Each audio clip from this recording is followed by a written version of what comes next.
Yun mga idol. Tara, samahan niyo ako, magpaparini tayo ng lisensya ngayon. Dahil expire na ito last month pa, kaso nga lang nasa probinsya ako. At dahil nakabalik na tayo dito sa Maynila, ito na yung unang gagawin natin, ang magparenew ng lisensya.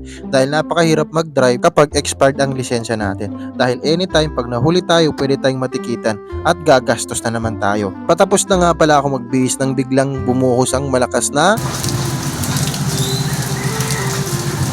ayun na nga, bumuhos na ang malakas na ulan. Buti na lamang at ready tayo dahil meron tayong pangmalakasang raincoat. Kaya sinuot ko na rin to agad para makaalis na. At syempre, ipopromote ko na rin to. Kung gusto nyo ng ganitong malupitang raincoat, nasa TikTok ko yan, bisitahin nyo. O di kaya nasa comment section. Alright, ready na tayo. Oh.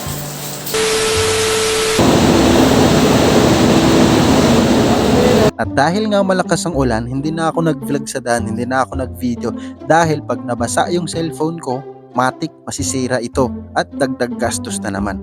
Pero yun nga, kahit na malakas ang ulan ay hindi pa rin tayo nabasa dahil nga sa raincoat na ito. Kaya ulitin ko, kapag gusto niyo ng ganitong raincoat, nasa comment section ko lang yan o di kaya nasa TikTok ko, nasa Yellow Basket. Bumili na kayo, sige na, para naman mapalitan yung pinang-renew ko ng lisensya.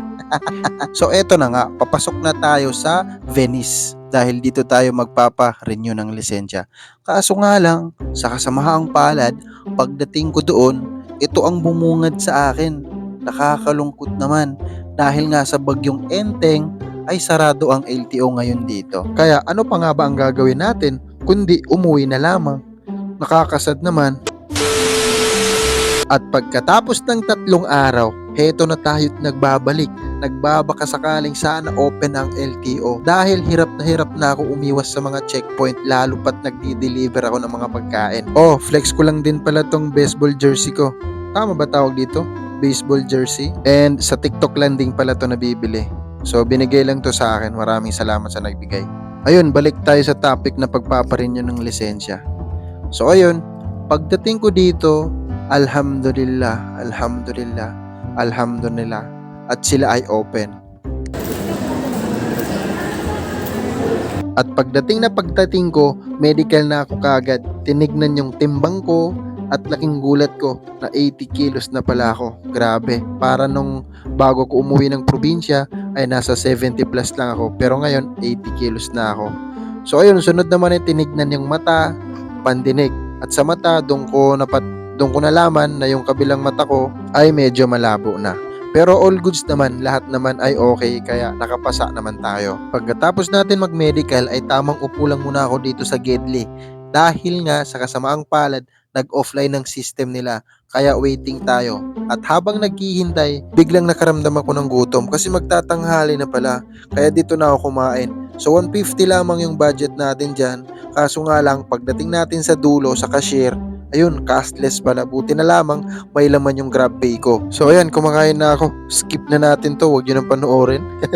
Balik na tayo dun sa pagpaparenew ng lisensya. At ayun, pagdating ko, offline pa rin yung system.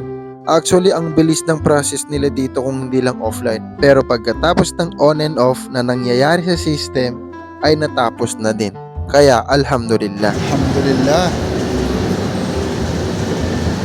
Tapos din. Uwi na. At ang huling parte ng video na ito ay para sa mga nagtatanong kung magkano ang ginastos ko sa pagpaparenew ng lisensya. So bali, ang nagastos ko ay 1,260 dahil 600 sa medical, 660 naman sa lisensya. Actually 500 plus lang kaso nga lang kasi nag-expired na yung lisensya ko ng 1 buwan. Pero kung di mag-e-expired, walang penalty, so malamang nasa 500 plus lang. So yun lamang, maraming salamat. Thank you and wassalam.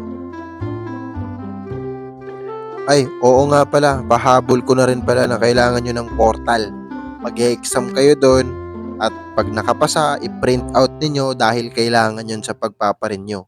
Pero pag hindi naman kayo nakapasa, ulit-ulitin nyo na lang kasi wala namang limit yun eh. Hanggat hindi kayo makapasa, huwag yung tigilan. So yun lamang, maraming salamat. Nasa comment section yung link kung saan kayo pwede mag-register ng portal at doon din kayo mag-exam. Alright,